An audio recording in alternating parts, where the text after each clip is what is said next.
Welcome to Grumpy Old Avatars with your hosts, Malvin Zerator, Deucer Dragonart, and Slim Warrior.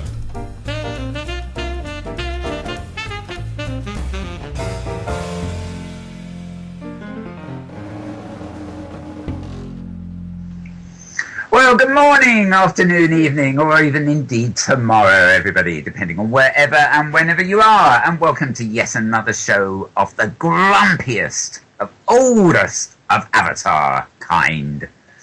Yes, the Grumpy Old Avatars, the show where we like to wind down and let off steam at the end of the week. And indeed, this is going to be the last show for a few weeks while we take an early summer break to accommodate a rather busy schedule. Maybe we'll tell you about that too, because sometimes busy schedules in themselves make us grumpy. Anyhow, for the final show of this sort of season anyway, I'm joined as always by my wonderful co-host, Slim Warrior. Hi, Slimmy. Would you like a scone? It's good, what? Yeah. We're very British in here, aren't we? Yes. Thank you, Mom. And we're also joined by another Brit, Deucer Dragonart. How you do, sir? Oh, great. Silence reigns. This is all I need. We're muted, Deucer. No, not muted me, dear. I just can't be asked, really. Right, well, that sounds like a real lead-in. You know, if you can't be asked, you've got to be grumpy about something. So we're going to find out what. Meanwhile, we've also got a very special guest with us here, too. We have Tatanka Kaligawa, who is, he's one of the judges on our Claim the Fame contest going on at the moment. He's also a celebrated designer in world. So we're really pleased to have him here. So welcome to Tatanka. Thank you for inviting me. Tatanka professes to have difficulty understanding English, so it may be a challenge, but I very much doubt it, and his English to us seems to be absolutely perfect. Anyway, I normally hand over to Slimmy to introduce us to the theme of the evening, but Slimmy doesn't want to do that today. I don't know. No, I'm so grumpy. I don't. She's just so I just don't. She's just so grumpy, she doesn't want to introduce a theme. That's it. She's just got too many grumps in her mind to concentrate on one single one. So I'm actually going to throw it across to Deucer, a quiet, lovely Deucer, to actually suggest a starting theme for us. Take it away, Deucer. Well, I was going to suggest internet providers. And then I thought, no, I'm much too cheerful to talk about internet provision. So I thought we could just talk about knickers, the lack of them in Second Life. I don't know if that appeals to anybody. It would normally appeal to Slimmy, but... Well, it would if I was wearing any. Oh, no, wait a minute, I am. But, like, really unsexy ones.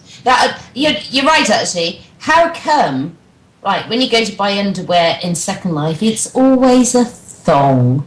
And I mean...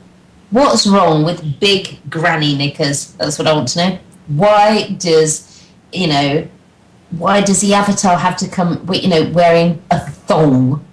I don't like thongs. I think it's almost like every avatar is searching for the ideal image rather than the, good old bloomers are probably an ideal for some people, the high legs and the, well, actually, Tatanka can probably tell us. He designs these things. Yeah, I have to think about making some, maybe with flowers and skin-toned ones. So, give me some suggestions how you want them. Yes, we're talking Bridget Jones, Tatanka. You need a little bit wider then.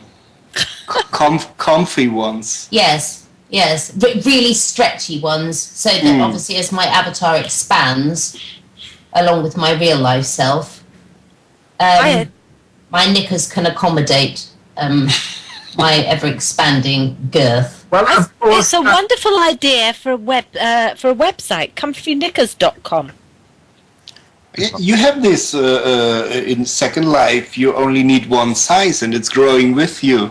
That's pretty good in here. This is true. But I think you're wrong, Deucer. I think we need advertisers to be honest with their marketing, especially lingerie sites, because it should be not comfortable underwear. It's like wear this and you'll be uncomfortable all day trying to pick the thongy bit out of your bum.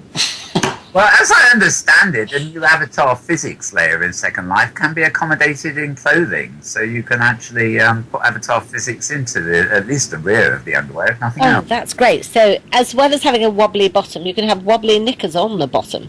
Well, maybe they could wobble in sync with the bottom so that it hides the wobbliness.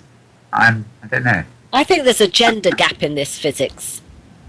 I think there's too much realism. Indeed, male avatars do not have as many wobbly bits to play with, apparently, which is a bit of a shame.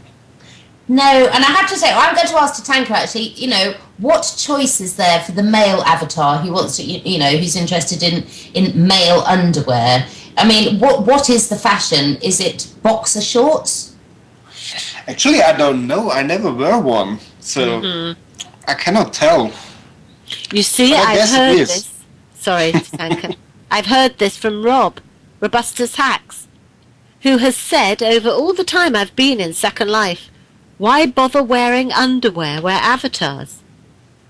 Well, there's a slight problem when you need to strip off, like for the beach or something. I mean, if you're in a semi-naked for a dress, then most of the men's underwear seems to come with an extension that tends to, when you then get dressed, tends to prod through your dress layers and looks rather indecent.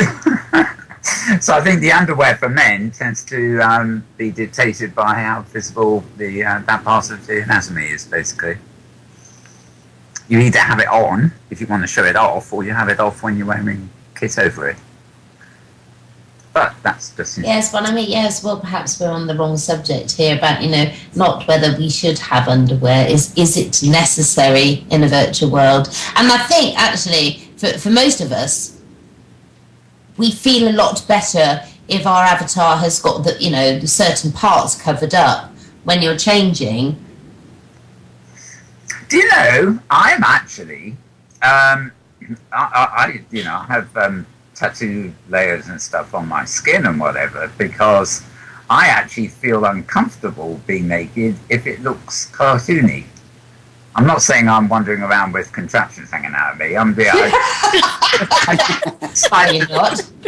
I just like to think that if I'm accidentally found clothless in Second Life, that at least my skin looks real, without being rude, if that means anything to anybody. So, no, I'm actually the other way around. Obviously I don't like suddenly resing without any clothes on, but if I am going to res without some clothes on, I like the body underneath to look as acceptable as possible.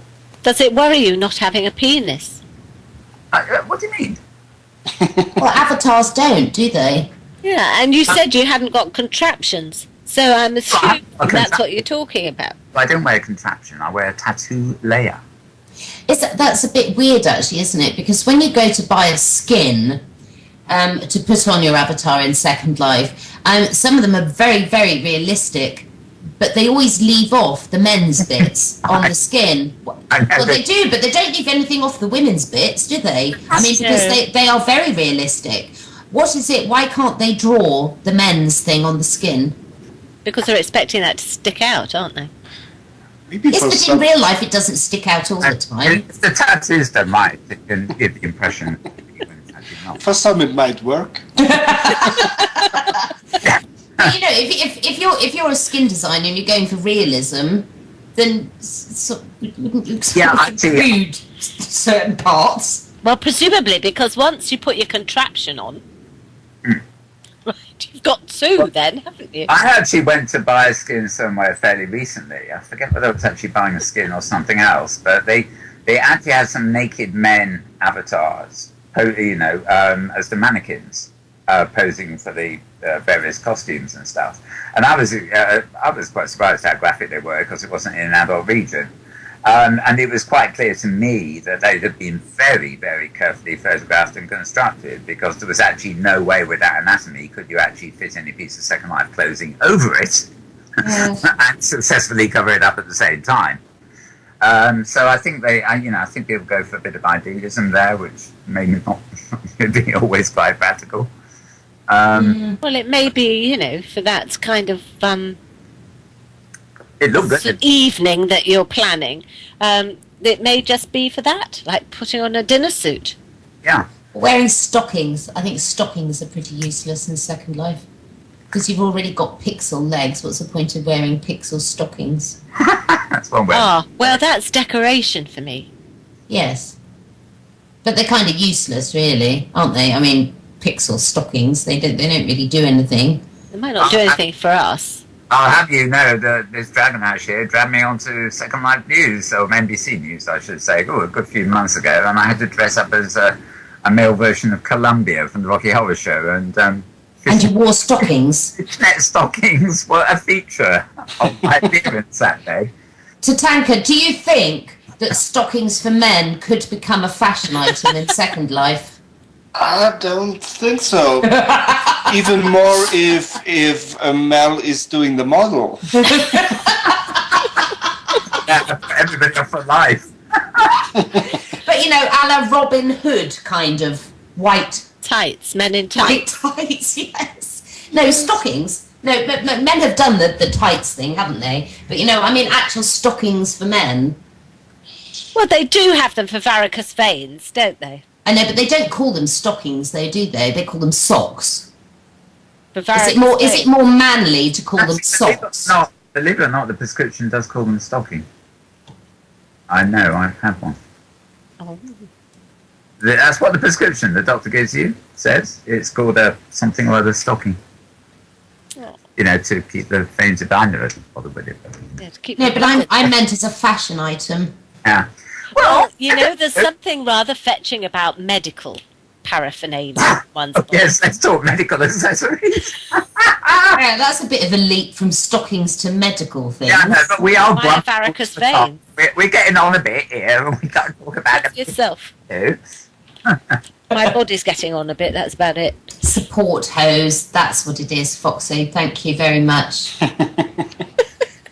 All right, why would you wear a hose? Well, why do I mean? You know, in the organic world, there's cyclists these days tend to wear sort of lycra things and stuff. Often, it just happens that once it becomes acceptable, it is the more practical thing to be wearing at a given time. I'm sorry, I cannot see a garden hose becoming fashionable in any form, wearing it whatsoever. No, I don't think that. I have vegetables to think of. Oh, no, that came out wrong, didn't it? Sorry.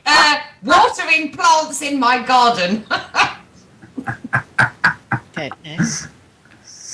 Oh dear. Yeah, I don't know. But yeah, fashion changes. You never know. You know, there may be. Look at. I don't know what period of history it would have been, but do you remember when men used to wear these great big sort of padded shorts that actually looked like bloomers? It was in medieval Pantaloons, they were called, weren't they? times, Tudor times, I think it was. You know, who knows? Given our 20 years, they might bring back Tudor fashion. Yeah. That would be all wondering, eating our words. Do you tend to follow fashion, Tatanka, in terms of, you know, being very modern with the things that you design, or do you ever go out on a limb and you know, and add something a little more decorative to a man's trouser, you know, like a hose or something? I didn't think about yet, but maybe I do. I create several man stuff quite extraordinary, but nothing with panties or knickers or stockings yet. So maybe it's something I should think about. Yes. Well, you see, we're all quite old here. That's why we call grumpy old avatars. So you know, we have an interest in you know, going back a few years. I must admit, I quite like the Victorian era. So you are old and wise, so I might learn here. Well, I don't know about the wise, but I think I might be quite into you know, some of the men's fashion from the Victorian era, because they wore they dressed up, they wore quite frilly shirts, didn't they? But a lot of starch.